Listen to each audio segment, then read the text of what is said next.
ꯄꯨꯟꯁꯤꯗ ꯃꯤꯑꯣꯏꯕ ꯑꯃꯕꯨ ꯀꯩꯗꯧꯉꯩꯗ ꯉꯥꯏꯒꯦ ꯈꯟꯒꯅꯨꯕ ꯑꯇꯣꯞꯄ ꯀꯅꯥ ꯑꯃꯒꯤ ꯅꯨꯡꯁꯤꯕꯅ ꯃꯔꯝ ꯑꯣꯏꯔꯒ ꯅꯪꯕꯨ ꯊꯥꯗꯣꯛꯄꯤꯔꯝꯂꯒ ꯆꯠꯈꯤꯕꯤ ꯃꯤꯑꯣꯏ ꯑꯗꯨꯒꯤꯗꯃꯛꯇ ꯄꯨꯟꯁꯤꯗ ꯀꯩꯗꯧꯉꯩꯗ ꯉꯥꯏꯗꯨꯅ ꯂꯩꯒꯅꯨꯕ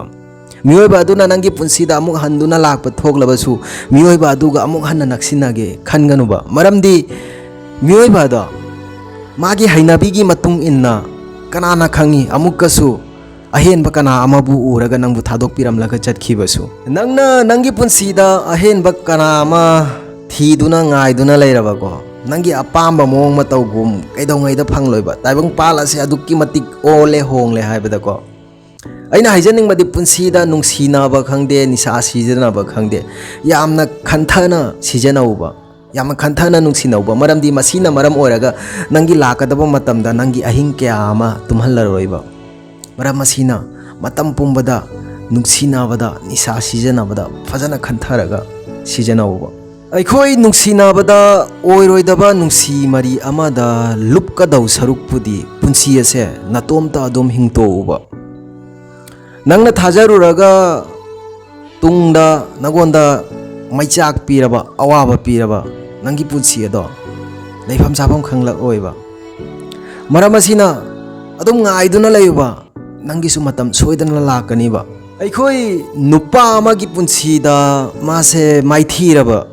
मागी पुंसीदा नुंसीबा इमुंग मनुंग मसी मयामसेना केदौंगैदा नुंगाय हनबा ngamloiba अखोई हाइनाबा लैबनिबा अवाबा नुंगाइतबा पेनादबा मयामसेदी शेयर तौनागदबनी मदुदा मयेंग ताबनी हाइदुना अखोई मसिगी वाहै असे अखोई नुपाददी एप्लाई तौबा यादेबा नुपासे फना वारगसुगो मासे मियामगी ममांगददी नोफेट तौरदुना अदम लैगनिबा कपनिंग बथोगलगसु कप्पा ngamjaroiba अदुंफु मागी मथमोइददी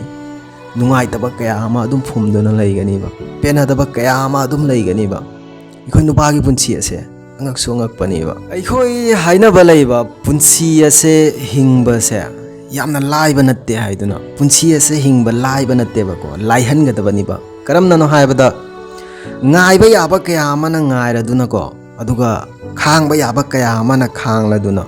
मसिगी मथक्ता मयामनको उना उसिनादा सारगा पुंसी असे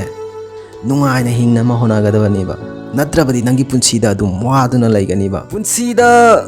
नंगना फना वारबसु नंगी इमा इपाना कैदौंगैदा नंगबु थादोकलोइबा नंगी लैकाय खुलकनदी नंगबु थौ साबिरोइबा मरम हसिना लैकाय खुलकना करी ngang खिनी मखोइगिदमक्ता खल्लदुना करीगिदमक्ता वागदबनोबा इमा इपा हराउरगा लोइरेबा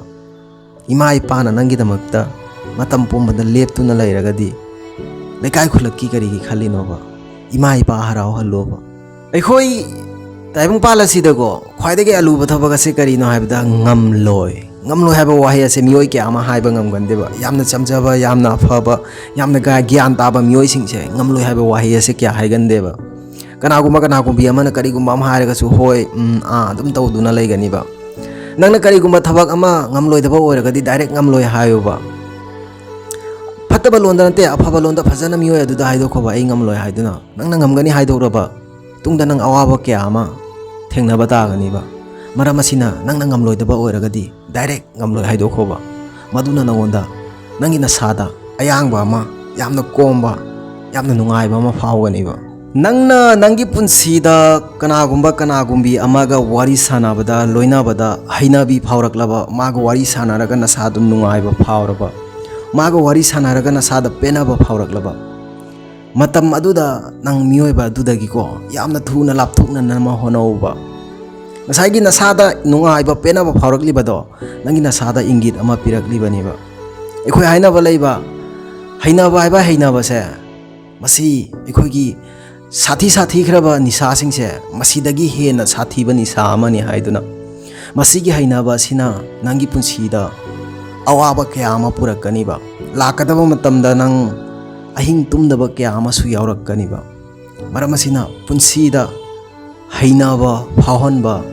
hainakhiba kanagumbi amagi khonjel taraga nungaijaba penajaba masi khwaidagi sathiba nisa amaniba nangi punsida mataw asumna tawba thoklagadi go yamna thuna matang aduda lapthuknama honauba aloibda oina wai gradang haijaramgebego nangi punsida nangi mamal thamdaba miyoi ado miyoi ba adugi manakta kaidongai naksinage khanganuba nangna takpi tambibada tadaba lausindaba miyoi aduda kaidongai da takpi tambige khanganuba aduga nangna asengba haiba matamda thajabidaba adum sauduna leiba miyoi ado miyoi ba adu kaidongai da themge khanganuba aloibada nungsin nungsa tawna matam pumbada onba hongba ngamba miyoi ga kaidongai da mari thamge khanganuba nungsinage khanganuba. So guys, thank you so much. Ngasi ki wari ase mata asida loisenjare wari asina nungai bibe tholgadi nauna yangbiriba myamna nungsibiduna channel ase subscribe tawbiba kawbirang manu matam modai gi channel asida masigumba wari kaya amata bi ubiba phangani thengnase gi mathangi video da matam adu phawgi dwangta kainarasi bye bye.